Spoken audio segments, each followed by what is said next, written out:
Salut tout le monde, c'est Guillaume, on se retrouve aujourd'hui pour une nouvelle vidéo dans l'univers geek. Aujourd'hui on va parler encore une fois de Star Wars vu que je vais vous livrer ma petite critique sur la saison 3 de The Mandalorian.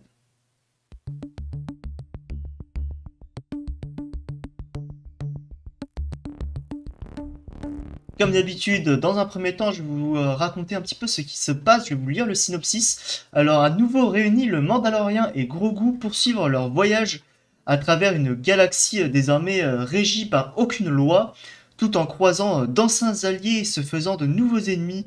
Notre chasseur de primes tente de réunir les survivants du peuple mandalorien dispersés dans la galaxie. Alors du coup, pour vous recontextualiser un petit peu plus, en fait, on débute un peu la saison sur le fait qu'effectivement il doit aller, il va sur Mandalore, etc. pour racheter le fait qu'il ait enlevé son casque. Et du coup, il découvre que Mandalore peut être finalement habitable, que l'air n'est pas du tout toxique. Du coup, il va mandater son clan ainsi que Bo-Katan pour pouvoir reconquérir Mandalore.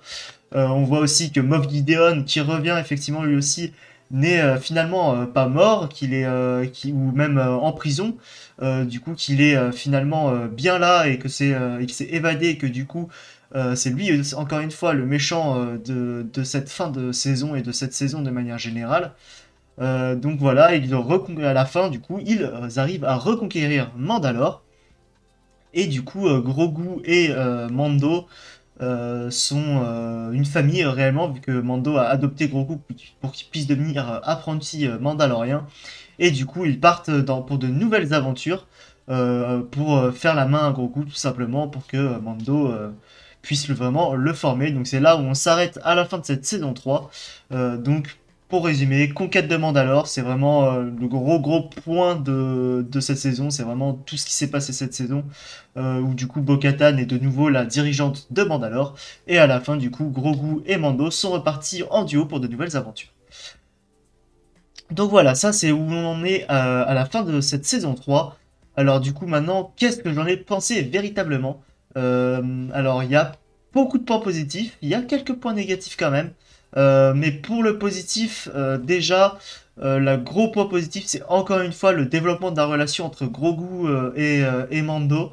On sent vraiment tout au long de cette saison que voilà, Grogu prend aussi un peu son indépendance parce que voilà, il y a eu l'entraînement avec Luke, donc il a développé ses capacités, etc. À un moment où du coup il a IG-11 dans lequel il peut monter et le piloter. Et à ce moment-là, on sent que aussi que parfois Grogu est un peu rebelle, etc. Que au tout début il obéit pas forcément à Mando, etc. pour des petites choses, mais du coup voilà que ça reste un enfant. Mais le gros point où ça développe énormément, c'est dans le dernier épisode, où vraiment on sent, dès que Mando est en danger, Grogu veut le sauver à tout prix, on sent que pour lui c'est comme son père. Et inversement, dès que Grogu est en danger, Mando fait absolument tout et ne voit que le fait qu'il est en danger et qu'il doit aller l'aider. Donc c'est vraiment une relation qui a bien évolué depuis le début de la série. Euh, je suis pas sûr que pour la prochaine saison il y ait besoin, s'il y a prochaine saison, normalement oui, mais de refaire évoluer cette relation. Je pense que pendant les 3 saisons, on a vraiment suivi le fait qu'au début, bah voilà, ils se connaissaient pas, etc. Ils ont fait connaissance. Puis au fur et à mesure, voilà, ils sont devenus proches. La fin de saison 2 déjà, ils étaient très proches. Et là, vraiment, c'est vraiment devenu une famille. Donc je vois pas ce qu'ils peuvent développer encore plus à ce niveau-là. Donc pour moi, vraiment, ça a bouclé l'arc en tout cas de mise en relation entre les deux personnages. Vraiment, leur relation est à leur apogée et je trouve ça vraiment, vraiment bien. Et je trouve ça vraiment très bien fait de la part des réalisateurs de la série. Je trouve que c'est vraiment un très gros point positif pour cette saison. Euh, Ensuite, je dirais que la conquête de Mandalore, vraiment le scénario conquête de Mandalore était vraiment très intéressant à suivre. Mais il y a eu un petit bémol sur le fait que ce soit un petit peu long à certains moments, j'y reviendrai plus tard. Mais sinon, c'était très sympa.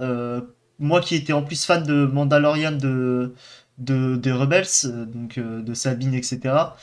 ou même dans Clone Wars où on a vu déjà Bo-Katan et tout. Je suis très content finalement que cette Mandalore finalement ait eu cet arc scénaristique et que l'arc scénaristique soit bouclé finalement parce que bah ils ont reconquis Mandalore.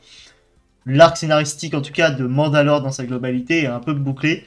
Maintenant, je suis plutôt satisfait parce que les autres arcs scénaristiques purement de la saison étaient un peu moindres. J'ai trouvé qu'il y avait vraiment que ça d'important finalement dans la série. Donc voilà, et en tout cas, il a été très bien réalisé. On sent que voilà, il y a eu les marques de ce qui s'est passé, de la purge d'un Mandalore sont encore là. On sent que Moff Gideon et tous les autres et les impériaux ont conscience de l'héritage que peut leur apporter Mandalore, mais que voilà, bah eux, ils sont là pour purger Mandalore, pour tuer tous les Mandaloriens. Ça n'a pas changé. Et on sent vraiment cet enjeu. Et je trouve ça vraiment très très bien réalisé.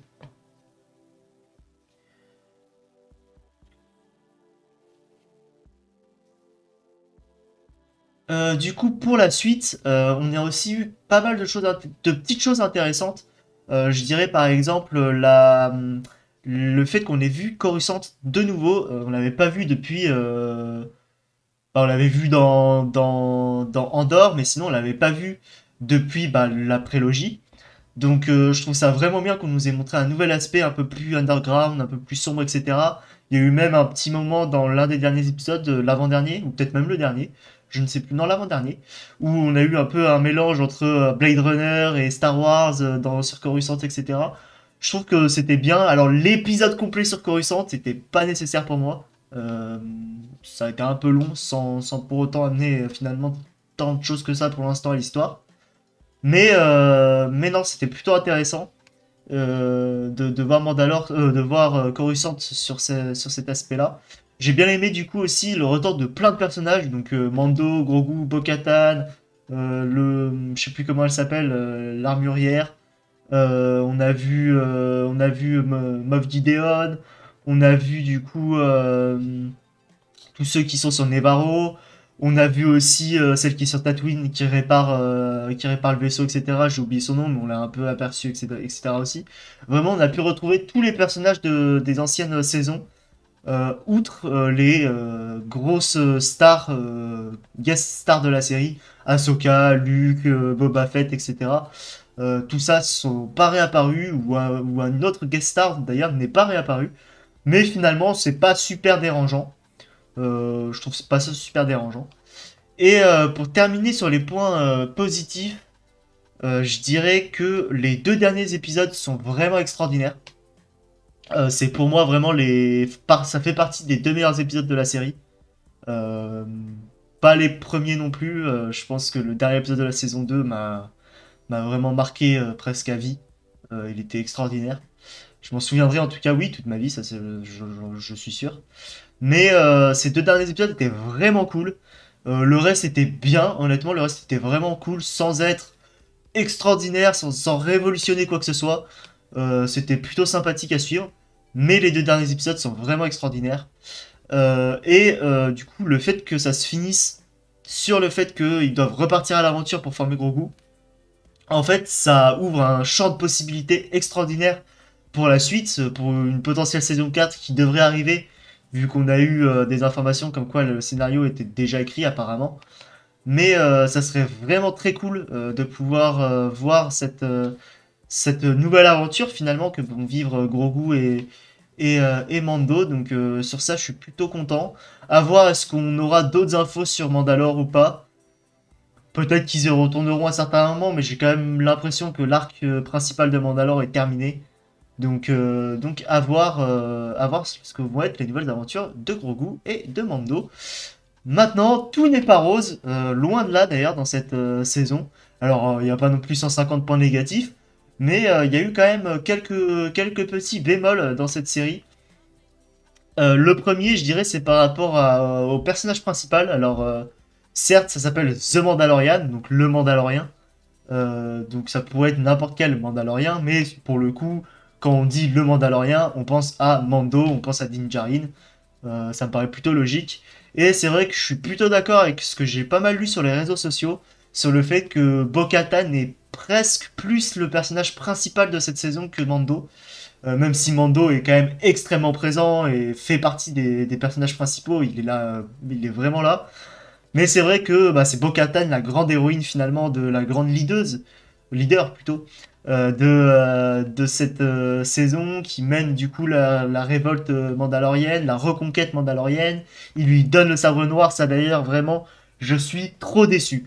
Vraiment, je suis trop déçu, c'est un autre point négatif que je vais parler maintenant, le fait que Mando ait donné le sabre noir. Alors oui, Mando n'a pas besoin du sabre noir pour être extraordinaire. On l'a vu d'ailleurs, il se bat très rarement, il s'est presque jamais battu même avec le sabre noir depuis qu'il l'a, alors qu'on l'a vu dans Boba Fett et dans le début de cette saison.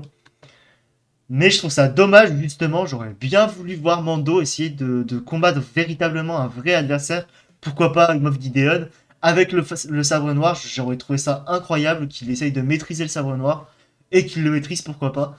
Je trouve qu'on lui a pas donné sa chance là-dessus. Il donne le sabre noir à Bo-Katan. Alors oui, effectivement, ça aide le personnage. Il n'est pas en recherche de pouvoir, il n'est pas en recherche d'être un leader ou quoi. Ça, je trouve ça une bonne personnalité pour un héros, c'est quand même bien. Mais en termes d'armes en elle-même, j'aurais bien aimé qu'il essaye de maîtriser le sabre noir. Mais bon, du coup, il l'a légué à Bo-Katan, qui du coup est devenue la nouvelle meneuse d'hommes, encore une fois, du coup, de Mandalore. Et c'est pour ça qu'on dit que c'est quand même souvent elle le personnage principal, elle apparaît énormément. Je pense pas que quand il y aura la saison 4, ce soit encore le cas. Comme je l'ai dit, l'arc scénaristique de Mandalore est terminé, l'arc de Bo-Katan pour moi est terminé, ou en tout cas pratiquement, il reste peut-être quelques détails dont j'en ai pas conscience là maintenant. Mais en tout cas, j'ai vraiment hâte de la dernière, en tout cas saison 4 de Mandalorian. On sait pas si ce sera la dernière, on sait qu'il y aura un film où sûrement Bo-Katan reviendra, il y aura sûrement Ahsoka, Boba Fett, Mando, etc. Il y aura sûrement tous les personnages qui sont apparus dans le Mandoverse, en tout cas presque tous les personnages, peut-être pas Luke, ça on verra. Mais en tout cas, j'ai très hâte de ce film aussi. Et du coup, le dernier gros point négatif vraiment que j'ai ressenti sur cette saison, c'est vraiment le manque de rythme à certains moments. Honnêtement, comme j'ai dit, les deux derniers épisodes sont vraiment bons, avec un rythme très soutenu, vraiment très très rapide, très intéressant, on s'ennuie jamais. Il y a eu deux, trois autres épisodes où c'était un petit peu vraiment bien, etc. C'était assez rythmé, assez intéressant. L'épisode par exemple où on est sur une planète, je sais plus quoi, mais où on se rend compte que les droïdes, eux aussi, ont une conscience, qui veulent rendre l'appareil aux humains pour les avoir créés, etc. J'ai trouvé ça vraiment cool avec l'apparition de Jack Black. Ça, je m'y attendais pas. Mais c'est vrai que j'ai trouvé pas mal d'épisodes lents. Début de saison était compliqué. Certes, c'était intéressant, mais il y avait pas mal de moments de flottement qui servaient pas à grand chose. Comme j'ai dit, tout l'épisode sur Coruscant, honnêtement, en un quart d'heure, c'est plié, voilà, et on retourne sur Mando. Là, vraiment, on prend 35 ou 40 minutes sur Coruscant pour au final pas grand chose. Au final, le docteur, le scientifique qui faisait les clones, on le voit là, il se fait laver le cerveau, et puis c'est tout. Puis voilà, c'est tout. On n'a aucune nouvelle de lui, donc au final, le réintroduire ne servait à rien. Vraiment, ça ne servait à rien de réintroduire ce personnage. Donc voilà, un peu dommage là-dessus.